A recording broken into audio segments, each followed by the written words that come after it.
Issue प्रभु के नाम में हमारे सभी मसीह भाई बहनों को जय मसीह की। परमेश्वर का धन्यवाद सुंदर समय के लिए। वचन के माध्यम से हम परमेश्वर से बात करेंगे। आज का वचन पाया जाता है याकूब की पत्री 3 अध्याय 9-10 पद में पढ़ूंगी। यहाँ पर इस प्रकार से लिखा हुआ है, इसी से हम प्रभु और पिता की स्तुति करते हैं और इसी से मनुष्यों को जो परमेश्वर के स्वरूप में उत्पन्न हुए हैं शाप देते हैं। एक ही मुँह से धन्यवाद और शाप दोनों निकलते हैं। हे मेरे भाइयों, ऐसा नहीं होना चाहिए। सुंदर वचन के लिए परमेश्वर का धन्यवाद। प्रिय वचन के द्वारा हमें अपने आप को परखने की आवश्यकता है, क्योंकि हम सब परमेश्वर के पवित्र प्रजा हैं और पवित्र प्रजा बने रहने के लिए हर दिन परमेश्वर से बात करते हुए हमें जीवन में आगे बढ़ना है। क्योंकि शैतान नहीं चाहता है, उसकी पूरी कोशिश ये रहती है कि उसके लोग परमेश्वर तक ना पहुंच पाएं। आपकी आराधना का समय है, आपकी स्तुति का समय है, आपको सभा अटेंड करनी है और वो उस समय पर गड़बड़ियों को डालने की कोशिश कर देता है और मनुष्य उसकी वजह से परमेश्वर तक नहीं पहुंच पाता। शैतान अच्छी तरह से जानता है कि अगर ये आराधना करने लगेंगे, अगर ये स्तुति करने लगेंगे, अगर इनको वचन का ज्ञान हो जाएगा तो ये परमेश्वर तक पहुंच जाएंगे, इनका जीवन बदल जाएगा, इनके जीवन में परिवर्तन आ जाएगा। फिर मैं इनके ऊपर अटैक नहीं कर पाऊंगा, इनके सोच विचारों को मैं नहीं बदल पाऊंगा। प्रियो, सोच विचार, जब हमारी सोच अच्छी होती है तो हमारे मुंह से भी अच्छा ही निकलता है। हम अच्छी बातों को बोलते हैं, शांतिदायक वचन बोलते हैं, ऐसी बातों को बोलते हैं जिससे भलाई उत्पन्न हो।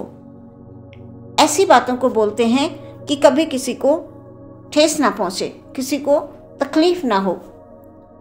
वचन ये कह रहा है, इसी से हम प्रभु और पिता की स्तुति करते हैं और इसी से मनुष्यों को जो परमेश्वर के स्वरूप में उत्पन्न हुए हैं शाप देते हैं। परमेश्वर का स्वरूप, परमेश्वर ने मनुष्य को बनाया, उसकी रचना की।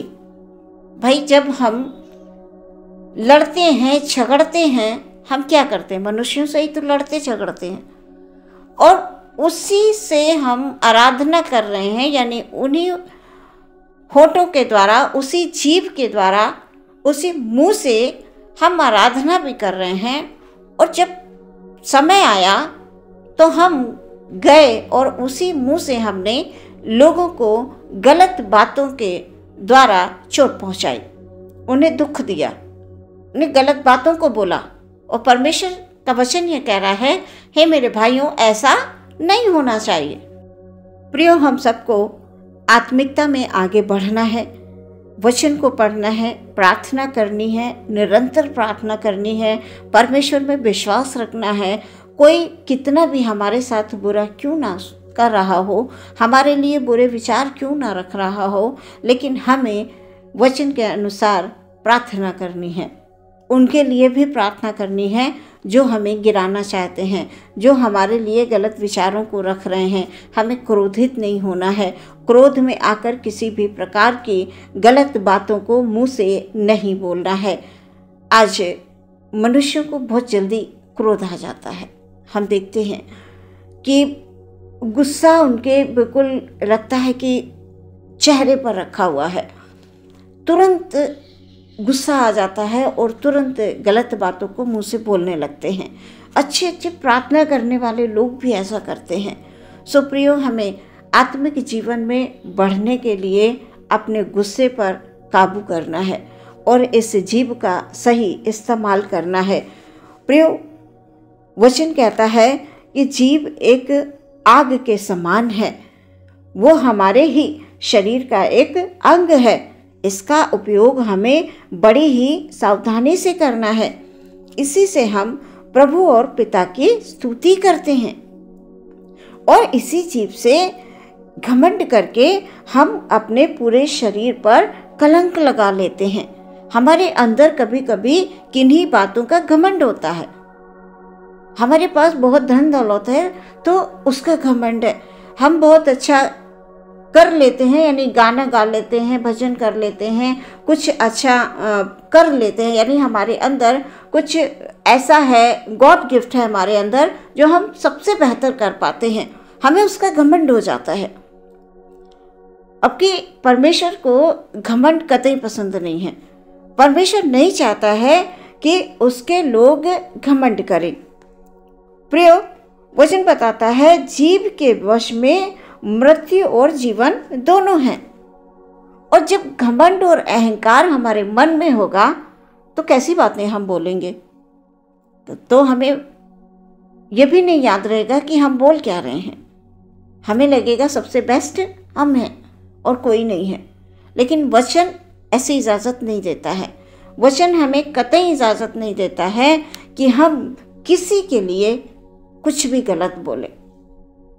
परमेश्वर का वचन कह रहा है, हे मेरे भाइयों, ऐसा नहीं होना चाहिए।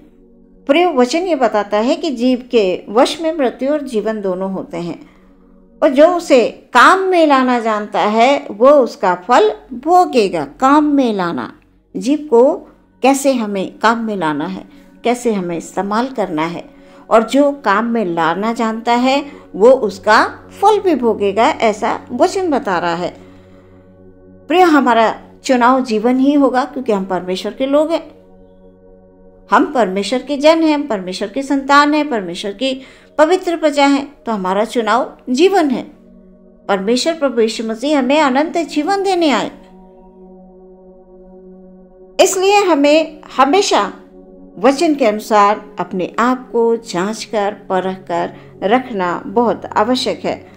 जीवन पाने के लिए प्रिय, बुराई से हमें दूर रहना है, घमंड और अहंकार से दूर रहना है, दूसरों को हमें माफ़ कर देना है। जो लोग आज आपको किसी भी प्रकार का कुछ भी गलत बोल रहे हैं, आपके प्रति कुछ भी गलत कर रहे हैं, प्रिय, प्रार्थना करें, पलटकर मुंह से गलत बातों को नहीं बोलें, क्योंकि हमें परमेश्वर में आगे बढ़ना है। यानी दुनिया की सारी बुरी बातों से हमें दूर रहना है। परमेश्वर का वचन ये कह रहा है, मेरे भाइयों, ऐसा नहीं होना चाहिए। तो हम परमेश्वर के लोग हैं, इस बात का हमें ध्यान रखना है। प्रियो, हमेशा आप ध्यान रखें, यीशु की हमें महिमा करनी है। इस जीव से हमें क्या करना है? जो उसे काम में लाना जानता है वो उसका फल भोगेगा। हमें फलवंत होना है। इस जीव के द्वारा परमेश्वर की आराधना करनी है, जो उसे काम में लाना जानता है, वचन कह रहा है। तो हमें इस जीवा का इस्तेमाल करना है भले कामों के लिए, अच्छे कामों के लिए, परमेश्वर की महिमा के लिए, उसकी स्तुति के लिए, प्रार्थना करने के लिए, अन्य लोगों के लिए प्रार्थना करने के लिए, अन्य लोगों को दुआएं देने के लिए। प्रियो, हमें दुआएं देना है, किसी को श्राप नहीं देना है। हम मनुष्य हैं, कभी भी हमें परमेश्वर का वचन ये इजाज़त नहीं देता है कि हम किसी के लिए बुरा सोचें। कई बार हम देखते हैं लोगों के मन में इतनी कड़वाहट होती है दूसरों के प्रति, है ना, तो वो नहीं होना चाहिए। प्रियो, हम परमेश्वर के लोग हैं, ये हमें कभी नहीं भूलना है। चाहे हमारे सामने कठिन से कठिन परिस्थितियाँ क्यों ना हो, हमारे आसपास कितने भी दुश्मन क्यों ना खड़े हों, हमें अपने जीवन का सही इस्तेमाल करना है। परमेश्वर ऐसा चाहते हैं। प्रियो, जब हम ऐसा करेंगे, निश्चय ही परमेश्वर की ओर से मैं और आप आशीषित होते जाएंगे। हमारे परिवार में आशीषें आएंगी, हमारे जीवन में आशीषें ही आशीषें होंगी। सच में प्रियो, परमेश्वर के वचन के अनुसार अपने आप को हर समय जांचते रहें, अपने आप को हर समय परखते रहें कि कहीं हमसे कहीं चूक ना हो जाए, कोई गलती ना हो जाए। इस जीवा के द्वारा, जिस जीवा से हम परमेश्वर की आराधना कर रहे हैं, जिस जीवा से हम परमेश्वर की स्तुति कर रहे हैं, उस जीवा से कभी भी कुछ भी गलत ना हो जाए। इसलिए प्रियो, हमेशा ध्यान रखें इस बात का, विशेष करके हमारी जीभ का ध्यान रखें। जीभ हमारे शरीर का एक अंग है जो हमारे पूरे शरीर पर छोटी सी गलती में कलंक लगा देती है। और जब हम भले कामों को करेंगे तो हमारा पूरा शरीर भी भला चंगा रहेगा इस जीवा के द्वारा, जो उसे काम में लाना जानता है, ऐसा वचन बता रहा है। तो हमें उसे काम में लाना है और आगे बढ़ते जाना है, परमेश्वर के योग्य फल लाने हैं, अपने आत्मिक जीवन को आगे बढ़ाना है। इस वचन के द्वारा परमेश्वर आपको बहुत आशीष दे। आमीन। हम प्रार्थना में जाएंगे। धन्यवाद धन्यवाद धन्यवाद धन्यवाद परम पवित्र सर्वसामर्थी परमेश्वर, प्रभु यीशु मसीह की जय हो, तारीफ हो। Hallelujah hallelujah hallelujah. आपके वचन के द्वारा परमेश्वर पिता हालेलुया, निरंतर हम अपने आप को जांचते रहें, अपने आप को परखते रहें प्रभु। हमारे हर एक भाई हर एक बहन का जीवन ओ खुदावंद यीशु मसीह में सुरक्षित हो प्रभु जी। जीव एक आग है, छोटी सी चिंगारी से पूरे वन में आग लग जाती है।